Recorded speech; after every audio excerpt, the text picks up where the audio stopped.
বলেছিল তার কয়েক ঘন্টা আগে যে তারা নতুন করে চমক দেখাবে। ইন্টারেস্টিং ব্যাপার হলো ইরান তার আক্রমণগুলো প্রতিদিনই পরিবর্তন করছে।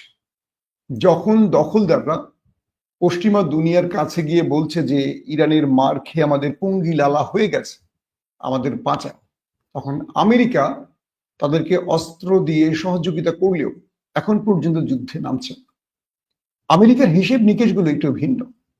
আমেরিকা চিন্তা করছে যে আমরা তো সিরিয়াতে পরাজিত হয়েছি, ভিয়েতনামে পরাজিত হয়েছি, আফগানে 20 বছর থেকেও পরাজিত হয়েছি, ইরাকে পরাজিত হয়েছি।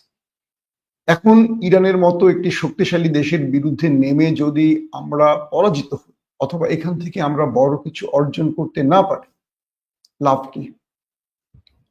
আমেরিকা বলছে আলী খামিনির অবস্থা হবে সাদ্দাম হোসেনের মতো।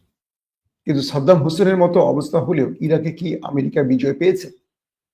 একটা যুদ্ধ পরিচালনার জন্য যে ব্যয় বহন করা উচিত, আমেরিকা এই মুহূর্তে কয়েক ট্রিলিয়ন ডলার ঋণের মধ্যে আছে। অর্থনীতিতে খুব বাজে অবস্থা যুক্তরাষ্ট্রের। এই পরিস্থিতিতে যুক্তরাষ্ট্র নিজে আরেকটি যুদ্ধে জড়াবে। একদিকে ইউক্রেনকে, ইসরায়েলকে অস্ত্র দিতে দিতে ক্লান্ত আমেরিকা।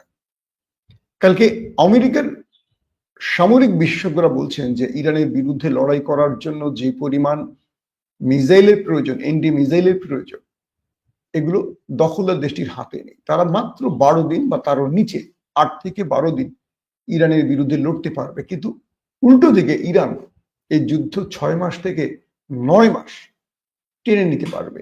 এই পরিমাণ মিসাইলের মজুদ আছে ইরানের হাতে।